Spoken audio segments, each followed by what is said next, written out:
I need your input on Payne furnace problems. The root problem is that Payne furnaces are aptly named. They are a pain to own. They're cheap. Some people report code 33 errors often. I've had that problem. You can fix it by restarting the unit.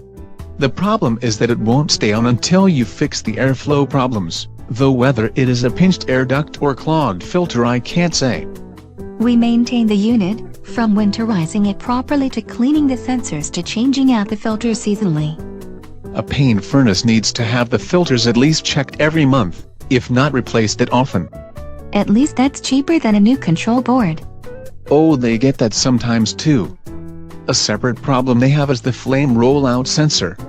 That shuts off the unit if it thinks flames are flowing up vents or other components it isn't supposed to, so that the house doesn't burn down. Resetting the furnace fixes that code 13 error where it thinks there is a flame rollout. What if there was one? It would be rather hard to miss unless you were fleeing the house fire caused by a flame rollout. Another problem they have is the pressure sensitivity. You want the pressure switch to turn it off if there's too much gas in the unit or lead sucked into the air intake. This is the problem with the high limit switch in the heat exchanger.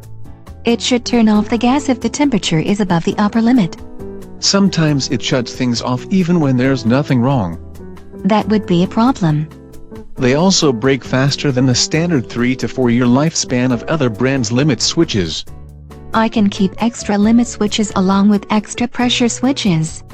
If the high limit switch is kicking in, you can tap the plate above the wires to try to fix it, but be careful not to touch the wires themselves. I'm guessing that would create new electrical errors. That only works for a little while, and this won't do much if there actually is a problem with the heat exchanger. Some furnaces have a lifetime warranty on the heat exchanger because they almost never fall apart.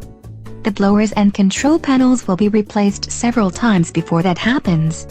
Payne's heat exchangers sometimes develop cracks well before that point, at which point, the limit switches and pressure switches aren't the problem when they get tripped.